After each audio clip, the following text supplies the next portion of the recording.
Bro, so right here, we got the square body, the C10, the truck that I thought was just going to be, let's do a few things, but now that we're getting into it, man, we are really getting into it. I got a lot of new parts to install, some fresh parts, really cool stuff. Every single thing that we're going to be throwing on this truck is really cool. Now, in the last video, we tried to get the front down as low as it can go. We are still waiting on some parts. We are waiting on the drop spindles to get the front down as low as we wanted it. So in the meantime, I'm gonna get some other stuff done, and I got parts waiting on me instead of me waiting on parts, so you know we're in good shape. 1968 Ford slammed on a 2000 town car, custom paint, AC. Your wife's gonna be mad if you win it, your girlfriend's gonna be mad if you win it. You cannot keep them both happy, so make yourself happy and win this thing. Enter today. Hey, so what is up and welcome, and thank you so much for joining me yet again on another video. So the first thing that I want to get into, we have this 20-gallon Johnny right here.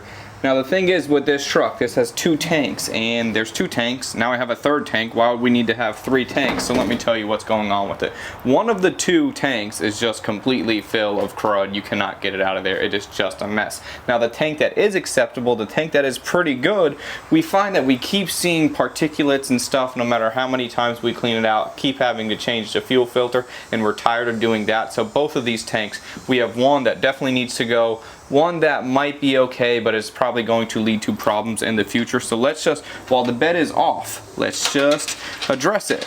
So I need to kind of figure out how I want to install this, what I want to do, what all is going on with this, and where we want to put it. So we want to focus on getting it mounted, and then we will worry about running the lines, the sending unit, and all of that stuff. Good stuff, man. Look how nice this goddamn tank is, dude. Good stuff.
So with this tank and the location that we wanted it behind the axle, we needed to get rid of all of that structure. But any structure that you're cutting out, you obviously need to replace it with the same amount, if not more, structural integrity, so that way the frame doesn't get crazy on you. So I built that back plate with those dimple dies. I did a nice pattern where it was symmetrical. From the inside, we had a larger one, then smaller, then a large one again. It looks really cool. I like messing around with those dimple dies and doing that stuff because there is no wrong way to do it. So I just like to have fun with it. So another thing that I actually wanted to point out is I put the bumper in there in between the frames, so that way the frame would be locked in at the correct width. I didn't want the frame to be relaxed a little bit and then I would weld it in the incorrect manner. So that is all looking good. Now we have plenty of space to actually get the tank in here sorted and hung for the final time. And I got to figure out how exactly I'm going to do that, but it should be pretty simple.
So with the fuel cell, the way that I went about mounting it is I had my base plate. That's the base of the cradle. That was about the width of the frame. Then up top, I had tabs that I had bolted on. So I had the upper tab, the lower base plate. Now this area just had to be welded in. It's just like, figure out the bottom, figure out the top, weld in the gaps. It's gonna be nice and simple if you think about it in a way that makes it nice and simple. So that's what I did. That's how we knocked it out. So now the cradle and tank is going to be able to drop out from the frame. And once you have your tank on the bench, you can then pull the tank off the cradle itself. So every single thing is extremely serviceable, easy. 4 bolts for the tank, 4 bolts for the cradle, and that's it. So I'm glad we got that knocked out. So at this point, let's go ahead and knock out those 2.5-inch drop spindles and get this truck nice and low. I cannot wait to see how it's gonna look.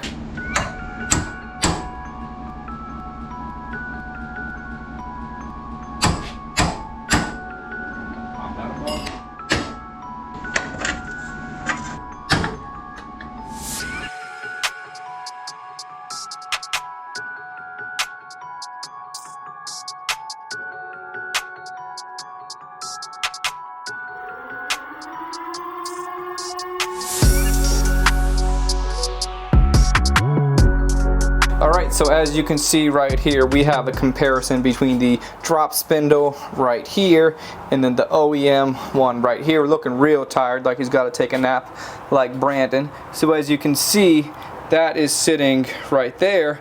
This one is sitting about 2.5 inches higher. The higher up it sits, the higher the wheel is going to be in the truck and the lower the truck is going to sit. So let's go ahead and finish getting everything swapped over. We have the dust shield right there. We also have everything else. So let's go ahead and get that fully assembled and we can throw it back in the truck and see what this thing is gonna do.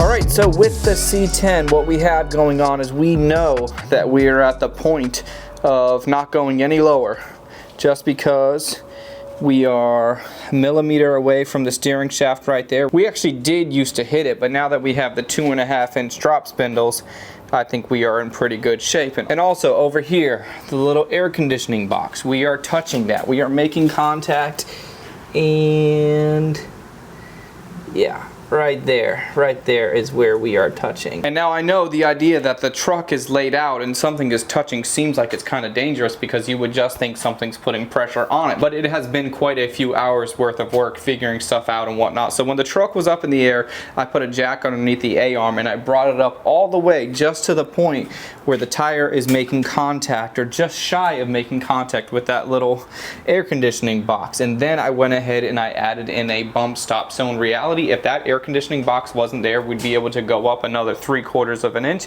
because I had to put a 3/4 inch plate in between the A-arm where it makes contact up above. So in reality, the truck could be 3/4 of an inch lower, but the idea of getting rid of air conditioning to go 3/4 of an inch lower when you air out, it's a no-brainer. We're gonna want to keep AC. So what I want to do next is the SLAMBOX, man, the truck that I'm actually giving away right now. That is going to be done. I think I will have one more video and then that's completely over with. If you're sick of hearing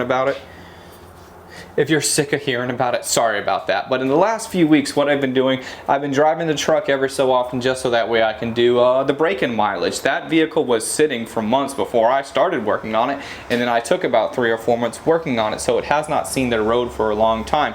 As some of you may know, I replaced the radiator, but the other day, the fuel pump went out on me, so no big deal. I just ordered a fuel pump on Amazon, threw it in the cart, everything is good to go, and that fuel pump just arrived. So we're gonna have some fun putting that in, making that happen, and then we will get back to this truck.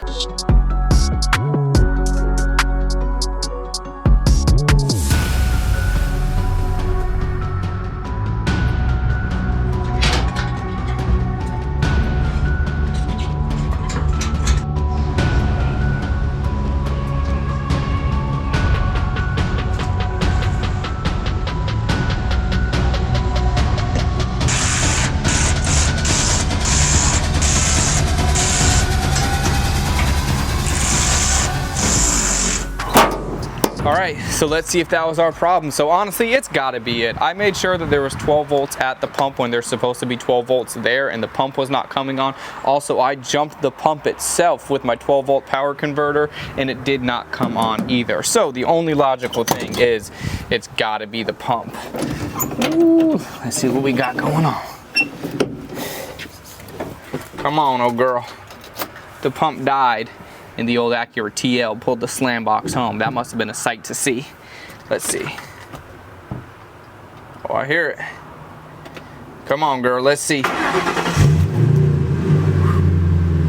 Like nothing. Fires right up, man. What a good truck, dude.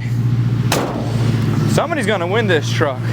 Now, if you purchase one of those key tags, I can't guarantee that you are going to win, but I do guarantee 100%, without a shadow of a doubt, you are going to be supporting me and my shop. Everyone that's ordered one so far, man, I appreciate it so much, and I just wanted to thank you for all the ongoing support. So, now that the SLAMBOX is back from life support, she's doing real good. I'm gonna let her warm up a little bit, and then get her out of here because we got to get back onto the square body C10. I want to show you something that I made for it. All right, so the SLAMBOX is good. Really happy to have that up and running. It's been down a few days, and I want to drive it as much as I can because the truck's probably going to be yours soon anyway. So I wanted to show you this piece that is really cool.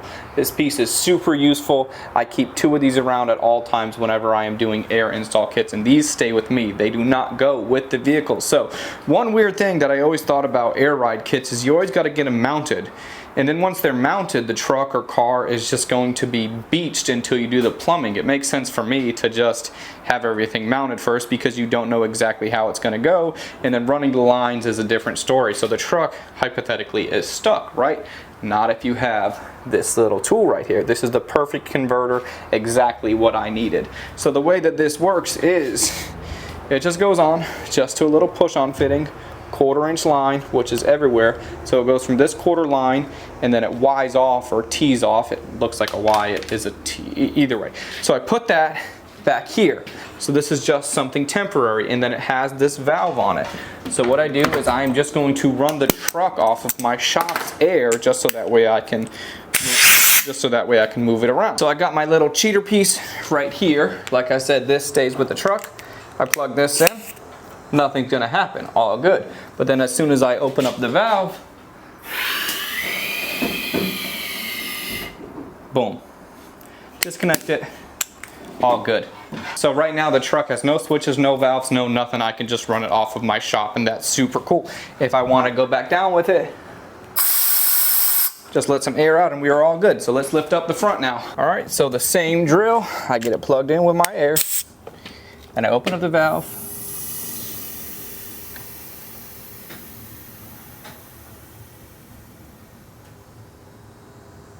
Just like that, baby. Looking real good. And this is also such a cool system because now at this point I can check and I can make sure that nothing at all is leaking from the bags itself. If I know for sure overnight that nothing is leaking, and then I come through and I add my switches and add everything else that I got going on, and we do have leaks, it kind of isolates it to where the leaks are. So this is good for many reasons. Let's get this truck pulled out. Then I want to air it out, and then you're also going to see the wheels as well. I wasn't trying to show you them because I'm going to be painting them, but what the heck, man, who cares? Let's make that happen. You're going to have to give out the way, SLAMBOX. Come on, man.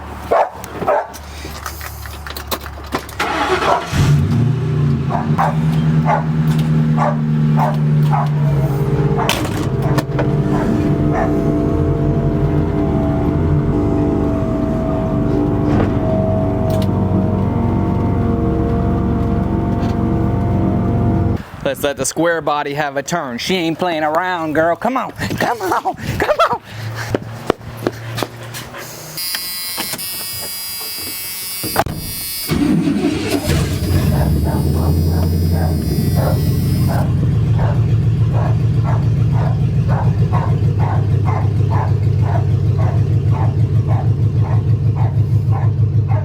Chill out.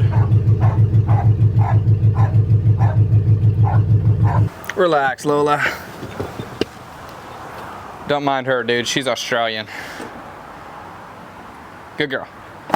All right, so as far as the wheels go, like I said, I wasn't gonna show you exactly what we got going on, but some Detroit steel wheels. I wanted to paint them, that's why we got this one over here, these in the back, but I wanted to fit everything using the actual wheels that are going to be on the truck. So these are going to be pulled back off, then we're going to put the other wheels back on, so that way I can fully paint them, but that'll be in another video, so don't mind the mix match wheels. Let's use my valves here and air this thing out. Let me set you up in a real good spot. All right, so all I gotta do is open up those valves. Let's start off with the front, see what she does. I'm gonna let the back go at the same time.